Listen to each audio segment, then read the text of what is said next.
வணக்கம். டிவிகே ஆட்சியில சமூக நீதிக்கு முக்கியத்துவம் குடுக்குறாங்க. இதுல முக்கியமான 3 துறைகள பத்தி பார்க்கலாம். அறநிலையத்துறை, சமூக நீதித்துறை, சிறுபான்மையினர் நலத்துறை. இப்போ சிறுபான்மையினர் நலத்துறைக்கு வந்து ஐயுஎம்எல் வந்து அமைச்சரா இருக்காங்க. ஐயுஎம்எல் சார்பா ஒருத்தர் அமைச்சரா இருக்காரு. அவங்க வந்து ரொம்ப காலமா சிறுபான்மையினர் நலனை வந்து முன்னெடுக்கிறவங்க. ஸோ அவங்கலேருந்து ஒருத்தர் வந்து இங்க அமைச்சராகிறது, அந்த சிறுபான்மையினருக்கு கிடைக்க வேண்டிய நலத்திட்டங்கள்லாம் சரியான முறையில கிடைக்கிறதுக்கு ஒரு ஊண்டுகோலா இருக்கணும். இப்போ பார்த்தீங்கன்னா, உங்களுக்கு அதுலேயுமே டாம்கோ மூலியமா நிறைய பேருக்கு கடன் கொடுத்து அவங்கள வந்து தொழில் தொழில் தொடங்குறதுக்கோ, அவங்களுடைய முன்னேற்றத்துக்கோ உதவி செய்கிற மாதிரியான வசதிகள் இருக்குது. ஆனால் அங்கே லஞ்சம், எக்கச்சக்கமான லஞ்சம். இதுதான் அங்கே இருக்கிற மிகப்பெரிய பிரச்சனை. அங்கேயும் இருக்கிற பிரச்சனை இந்த லஞ்சம்.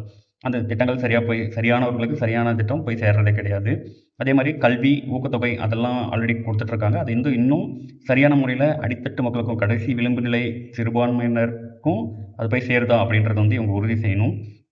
அதே மாதிரி வக்ஃபு நிலங்களை வந்து மீட்டெடுத்து அது மூலிமா வர வருவாயை கல்விக்கும் ஊக்கத்தொகைக்கும் இந்த மாதிரியான தொழில் துறைக்கும் அவங்க வந்து இன்வெஸ்ட் பண்ணணும். அதே மாதிரி சமூக நீதித்துறை இதுலேயுமே அதே தான். தாட்கோ மூலிமா சரியான முறையில் சரியானவங்களுக்கு அந்த இதெல்லாம் பணம்லாம் போய் சேருதா, அவங்க தொழில் முனைவர் ஆகுறாங்களா அப்படின்னு கேட்டால் கிடையாது. அங்கேயும் லஞ்சம் பெருக்கெடுத்து இதாகுது. அதே மாதிரி அந்த கிடைக்கிற ஃபண்டு வந்து ஸ்காலர்ஷிப் ஃபண்டாக இருக்கட்டும், இல்லை தொழில்துறைக்கான ஃபண்டாக இருக்கட்டும், அது வந்து ரிட்டன் சென்ட்ரல் கவர்மெண்ட்டுக்கு அனுப்புகிற அவலநிலையெல்லாம் இங்கே நடக்குது. சரியானவங்களுக்கு திட்டங்களை கொண்டு போய் சேர்க்குறதே இல்லை. ஒரு நிதி வந்து சென்ட்ரல் கவர்மெண்ட் கொடுத்தா அந்த நிதியை ரிட்டன் பண்ணுற அந்த மாதிரியான ஒரு நிர்வாக குறைபாடு இங்கே பெரிய அளவில் இருக்குது. அது வந்து இப்போது விசிக சார்பாக ஒருத்தர் விசிக வந்து சமூக நீதி வந்து ரொம்ப காலமாக பேசிட்டு வராங்க. அவங்க அரசியலோட முக்கியமான கருப்பொருளே சமூக நீதி தான் சொல்கிறாங்க.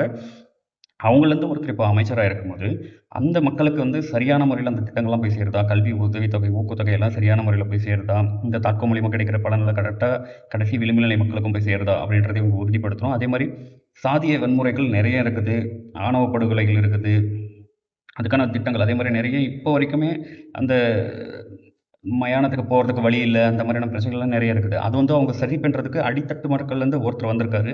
அவருக்கு ஆல்ரெடி அந்த பிரச்சனைகள்லாம் தெரியும்.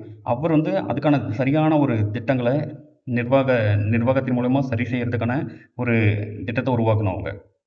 ஸோ அதுக்கு அவங்க ஏதோ பதவி கிடைச்சிருச்சு அப்படின்றதுக்காக இப்போது சிறுபான்மையினர் நலத்துறையாக இருக்கட்டும், இல்லை சமூக நீதித்துறையாக இருக்கட்டும், ஆல்ரெடி கொடுத்தவங்களுக்கு என்ன பண்ணாங்களோ அதை ஃபாலோ பண்ணாமல் கொஞ்சம் மாற்றி யோசிச்சு கொஞ்சம் ரொம்ப இவங்கெல்லாம் அவங்க இருந்தப்பவும் இவங்கெல்லாம் போராடி இருக்காங்க, இல்லை இதை கொஞ்சம் மாற்றணும் பண்ணணும் அப்படின்னு சொல்லிட்டு. ஸோ இவங்ககிட்டே அந்த அதிகாரத்தை கொடுத்துருக்காங்க.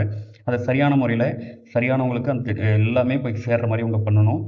அதே மாதிரி இப்போ அறநிலையத்துறைக்கு அவரே அந்த சமூகத்தை சேர்ந்தவரே வந்து அமைச்சராக இருக்கிறதும் வரவேற்கத்தக்கது தான். அதே தான் கோவில்களில் இப்போ சர்ச்சிலேயோ இல்லை மஸ்ஜித்லேயோ நம்மளுக்கு வந்து அந்த விஐபி கலாச்சாரமெல்லாம் கிடையாது.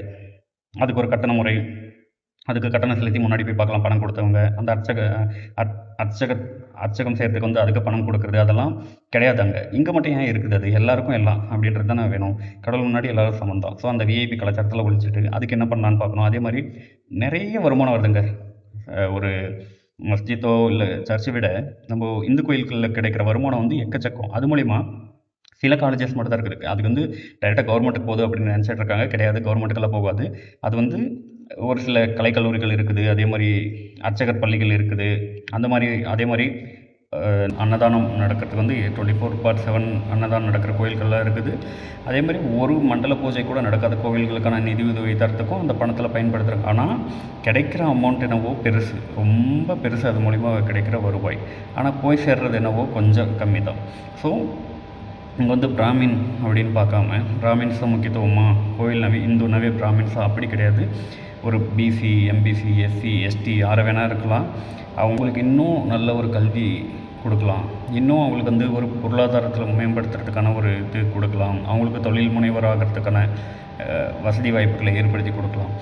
அந்த பணத்தை வந்து இங்கேயுமே அந்த கோயில் நிலங்கள் மூலிமா வர வருவாய் இருக்கட்டும் எல்லாத்துலையும் இருக்குது. இங்கேயும் லஞ்சம் ஊழல் எல்லாமே இருக்குது. இதெல்லாம் கொஞ்சம் தவிர்த்துட்டு இப்போ புதுசாக பொறுப்பேற்றிருக்க அமைச்சர் வந்து இதெல்லாம் இது பண்ணிவிட்டு அந்த பணத்தை வச்சு நம்ம இன்னும் இவ்வளோ இந்துக்கள் வந்து பின்தங்கிய விளிம்பு நிலையில் இருக்காங்க. அவங்களும் இந்துக்கள் தானே. நம்ம வந்து பிராமின்ஸ் மட்டும் தான் இந்துக்களா அப்படிலாம் இல்லை, எல்லாருமே நம்மளாம் இந்துக்கள் தான். இந்துக்கள்னு யாரெல்லாம் சொல்கிறோமோ அது எந்த கம்யூனிட்டியை சார்ந்தவங்களாக இருந்தாலும் அவங்க இந்துக்கள் தான். அவங்கள எல்லோரும் சமமாக ட்ரீட் பண்ணி அவங்களுக்கு எல்லாமே பிராமின்ஸ்லையுமே அவங்களுக்கு வந்து எவ்வளோ பேர் இன்னும் விளிம்பு நிலையில் இருக்காங்க, எவ்வளோ பேர் வறுமையில் போராடிட்டு இருக்காங்க. அவங்க எல்லாருமே நல்லா இருக்காங்களா அப்படின்னா கிடையாது. ஸோ எல்லாருக்கும் எல்லான்றது சமூக நீதின்றது எல்லா சமூகத்துலேயும் தேவைப்படுற ஒன்றா இருக்குது. எல்லா கம்யூனிட்டி, எல்லா மதம் எல்லாத்துக்குமே தேவைப்படுற ஒன்றா இருக்குது. அதனால் இப்போது புதுசாக பொறுப்பேற்றிருக்க இந்த அமைச்சர்கள் வந்து இதுக்கு முன்னாடி இருந்த மாதிரி இல்லாமல் எல்லாருக்கும் எல்லா கடைசி விளிம்பு நிலையில் இருக்கிற ஒருத்தருக்கும் அந்த திட்டம் போய் சரியான முறையில் அந்த பலன் போய் சேரணும். அது வந்து இவங்க உறுதி செய்யணும். அதுக்கான நடவடிக்கைகளை எடுத்தால் ரொம்ப நல்லா இருக்குன்றது ஒரு மாதிரி சாதாரண மக்களோட எண்ணமாக இருக்குது. பொறுத்திருந்து பார்ப்போம்.